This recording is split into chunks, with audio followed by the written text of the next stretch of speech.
Hello the students, welcome back to organised knowledge channel. और आज की जो वीडियो है उसमें डिस्कस करेंगे वर्कशीट नंबर 12 फॉर क्लास 8 सामाजिक विज्ञान की बच्चों वर्कशीट है जो आपके लिए 1 सितंबर 2021 के लिए शेड्यूल की गई है। आज की जो वर्कशीट है उसमें हम पार्ट 7 उसी को कंटिन्यू करेंगे और आज इस वर्कशीट में हम हाशियाकरण के बारे में समझने वाले हैं कि जो अल्पसंख्यक हैं और उनसे रिलेटेड हाशियाकरण जो है वो क्या होता है।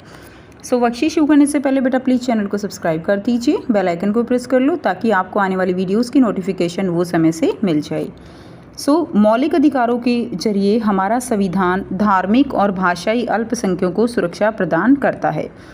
हमने पिछली वर्कशीट में पढ़ा था कि जो अल्पसंख्यक हैं वो क्या होते हैं, कि जो अल्पसंख्यक हैं वो बाकी जो जनसंख्या है उसकी दृष्टि से बाकी जो आबादी है उसके मुकाबले उनकी संख्या कम होती है, उनको हम अल्पसंख्यक कहते हैं। जैसे कि अगर हम अपने इंडिया की बात करें तो यहाँ पर जो है अगर हम बात करें तो जैसे जैन हैं, क्रिश्चियन हैं और जो मुस्लिम हैं उनको हम अल्पसंख्यक के दायरे में रखते हैं। मौलिक जो अधिकार हैं उनके जरिए हमारा जो संविधान है, हमारे संविधान में प्रोविज़न किया गया है कि जो अल्पसंख्यक है उनकी जो भाषा है, उनका जो धर्म है उसको सुरक्षा प्रदान करना हमारा दायित्व है। अल्पसंख्यक शब्द आमतौर पर ऐसे समुदायों के लिए इस्तेमाल किया जाता है जो संख्या की दृष्टि से बाकी आबादी के मुकाबले बहुत कम हैं, लेकिन यह अवधारणा केवल संख्या के सवाल तक ही सीमित नहीं है। इससे न केवल सत्ता और संसाधनों तक पहुंच जैसे मुद्दे जुड़े हुए हैं, बल्कि इससे सामाजिक व सांस्कृतिक आयाम भी होते हैं। तो अल्पसंख्यक का मतलब केवल ये नहीं है कि वो संख्या में सीमित हैं, उसके अलावा जो है सत्ता और संसाधनों तक भी, जैसे उनके जो पहुंच है, यानी उन जहां पर इन लोगों तक जो सत्ता है, संसाधन है, वो नहीं पहुंच पाते तो किस तरह से सारा जो नियोजन है वो किया जाए, वो सभी इस चीज़ पे मैटर करता है। और सामाजिक और सांस्कृतिक आयाम भी इससे रिलेटेड हैं। भारतीय संविधान इस बात को मानता है कि बहुसंख्यक समुदाय की संस्कृति, समाज और सरकार की अभिव्यक्ति को प्रभावित कर सकती है। तो भारतीय संविधान जो है वो क्या मानता है कि जो बहुसंख्यक हैं, यानी जो संख्या में ज़्यादा हैं, बहुसंख्यक समुदाय की संस्कृति, समाज और सरकार की अभिव्यक्ति को प्रभावित कर सकती है। कि देखिए जो लोग मेजॉरिटी में हैं, जिन लोगों की संख्या ज़्यादा है, वो समाज के ऊपर, सरकार के ऊपर अपना जो प्रभाव है वो बनाते हैं और उससे क्या होगा, उससे वो सरकार के जो फैसले हैं उनको प्रभावित कर सकते हैं। ऐसी सूरत में छोटा आकार घाटे की बात साबित हो सकता है और संभव है छोटे समुदाय हाशिए पर खिसकते चले जाएं। यानी जो लोग माइनॉरिटी में हैं उनके जो हित हैं, उनकी जो आप कह सकते हो कि वो अपनी अभिव्यक्ति को अगर व्यक्त नहीं कर पाते हैं अल्पसंख्यक होने के कारण, तो उससे क्या होगा, उससे वो समुदाय हाशिए पर, यानी एक तरह से वो जो है अपनी बात नहीं रख पाएंगे। और जो लोग अल्पसंख्यक है वो जो है अपने जो विचार हैं उनको खुलकर व्यक्त नहीं कर पाते हैं, जिसके कारण क्या होता है, वो लोग हाशिए पर चले जाते हैं। यानी वो एक तरह से आप कह सकते हो कि वो एक तरफ हो जाते हैं और उनको वो सारे संसाधन, वो सारे जो है हक उनको नहीं मिल पाते जो एक देश में रहते हुए उनका अधिकार है। नेक्स्ट देखिए, ये ऐसे में अल्पसंख्यक समुदायों को बहुसंख्यक समुदाय के सांस्कृतिक वर्चस्व की आशंका से बचाने के लिए सुरक्षात्मक प्रावधानों की ज़रूरत पड़ती है। इसलिए हमारे संविधान में ये प्रोविज़न किया गया है कि जो अल्पसंख्यक समुदाय हैं, ठीक है, उनकी सांस्कृतिक वर्चस्व को वो बनाए रखा जाए। नहीं तो ये हो सकता है कि बहुसंख्यक समुदाय के अंदर रहकर वो अपना सांस्कृतिक वर्चस्व वो खो सकते हैं और इसीलिए कॉन्स्टिट्यूशन में, संविधान में उनको सुरक्षा प्रदान की गई है।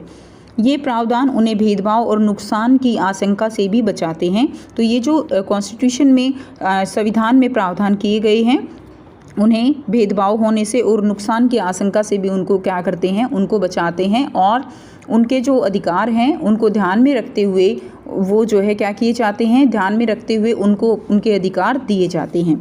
कुछ खास परिस्थितियों में छोटे समुदाय अपने जीवन, संपत्ति और कुशलक्षेम के बारे में असुरक्षित भी महसूस कर सकते हैं। असुरक्षा की भावना तब और बढ़ जाती है जब अल्पसंख्यक और बहुसंख्यक समुदायों के संबंध तनावपूर्ण होते हैं।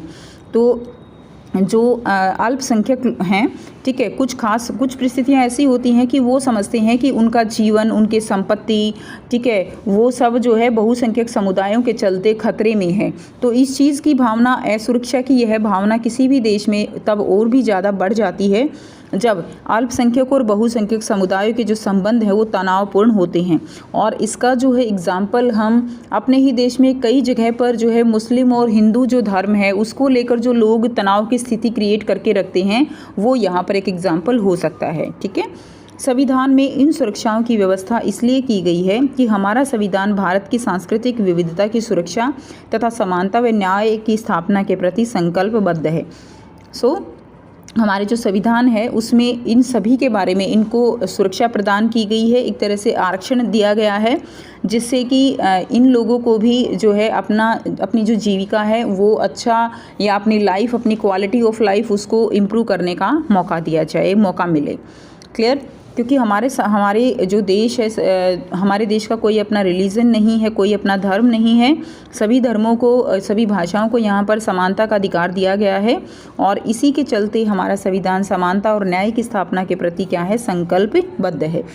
नेक्स्ट देखिए, कानूनों को कायम रखने और मौलिक अधिकारों को साकार करने में न्यायपालिका एक अहम भूमिका निभाती है। अगर किसी भी नागरिक को ऐसा लगता है कि उसके मौलिक अधिकारों का हनन हो रहा है तो वह अदालत में जा सकता है। तो कानूनों को कायम रखना यानी अगर कोई भी जो है कानून तोड़ता है या किसी को भी लगता है कि उसके जो मौलिक अधिकार हैं जो उसको मिलने चाहिए उनका हनन हो रहा है, तो उसमें न्यायपालिका जो है वो एक अहम भूमिका निभाती है। और अगर हम किसी भी जो नागरिक है देश का, उसको लगता है कि उसके अधिकारों का हनन हो रहा है तो वो कहाँ जा सकता है, वो अदालत में अपील कर सकता है। अब यहाँ पर आपको बहुत ही आसान से बच्चों 4 प्रश्न दिए गए हैं। ठीक है, काफ़ी इजी प्रश्न हैं ये। आइए इनको डिटेल में समझेंगे। पहला जो प्रश्न है, अल्पसंख्यक समुदाय से आप क्या समझते हैं? अल्पसंख्यक शब्द आमतौर पर ऐसे समुदायों के लिए इस्तेमाल किया जाता है जो संख्या की दृष्टि से बाकी आबादी के मुकाबले बहुत कम हैं। तो ऐसे समुदायों के लिए अल्पसंख्यक समुदाय उनको कहा जाता है। प्रश्न 2 रहेगा, अल्पसंख्यक समुदाय के हाशियाकरण की संभावना अधिक क्यों होती है? क्योंकि इनकी भाषा, रीति रिवाज और धर्म जो है वो अलग होते हैं। ऐसे समुदाय स्वयं को हाशिए पर महसूस करते हैं। ये समुदाय अपने अधिकारों के लिए आवाज़ नहीं उठा पाते और आर्थिक रूप से पिछड़ जाते हैं। यानी जो बहुसंख्यक समाज है, समुदाय है, उनके साथ ये लोग जो है तालमेल नहीं बिठा पाते हैं और उसी को हम हाशियाकरण कहते हैं। प्रश्न 3 है, भारत की सांस्कृतिक विविधता किस प्रकार सुरक्षित की गई है? आंसर रहेगा, हमारा संविधान भारत की सांस्कृतिक विविधता की सुरक्षा तथा समानता व न्याय की स्थापना के प्रति संकल्पबद्ध है। तो हमारे संविधान में ही इनको सुरक्षा प्रदान की गई है। नेक्स्ट देखिए, प्रश्न 4 है, भारत के किसी नागरिक के मौलिक अधिकारों का अगर हनन हो रहा हो तो वह कहाँ अपील कर सकता है? तो वह कहाँ अपील करेगा? अदालत में वह क्या कर सकता है बच्चों? अपील कर सकता है। तो ये थी आपके आज की एसएसटी की वर्कशीट। आई होप सभी स्टूडेंट्स को क्लियर है। कोई भी डाउट है आप पूछ सकते हो। वीडियो अच्छी लगी तो प्लीज़ लाइक कर दीजिए, शेयर कर दीजिए और चैनल को सब्सक्राइब कर लीजिए। Thanks for watching students. मिलते हैं नेक्स्ट वीडियो में नेक्स्ट वर्कशीट के साथ। Take care.